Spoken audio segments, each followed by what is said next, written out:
If you have a loved one in long-term or nursing care, then maybe you've heard of an ombudsman, sort of a volunteer advocate to ensure quality of care for the elderly. So what if a state lawmaker tried to make it more difficult for that advocate to do their job? Well, that's exactly what some say is happening right now at the state capitol. Volunteer ombudsmen help residents by allowing them to voice their concerns or issues. The Office of the Long-Term Care Ombudsman works in concert with the State Health and Human Services Commission to assist the elderly inside of nursing homes and assisted living centers. Sometimes it's only a simple assistance. Other times it means investigating allegations of abuse. So they are charged with investigations, if there's any problems, listening to complaints, checking in on residents, making sure that they have safe, quality care.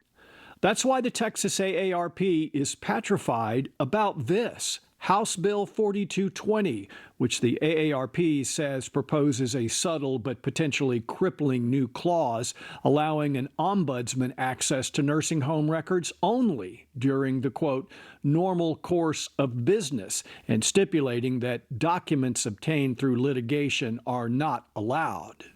These are limitations that do not currently exist in federal or state law. So these are additional limitations, and it's not quite clear to us why, how it benefits a resident to limit the long-term care ombudsman's access to these records. Tran says if the bill passes, it would weaken advocacy for the elderly in Texas.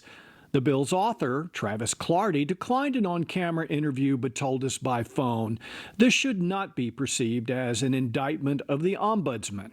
But some of those folks get a little overzealous, and instead of being the investigator, they want to be the regulator of the industry.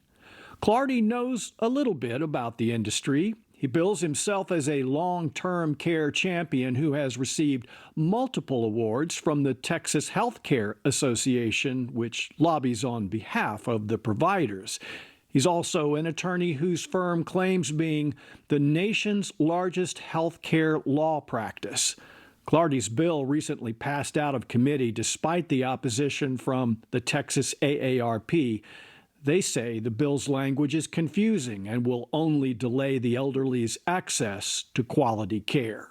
If we're talking about the health, safety, well-being of a resident, you don't have time. Now, Clardy denies any conflict of interest. He says he has no knowledge of his firm's representation of medical providers, and his only interest is making sure that the elderly and their providers, they're both treated fairly. Back to you.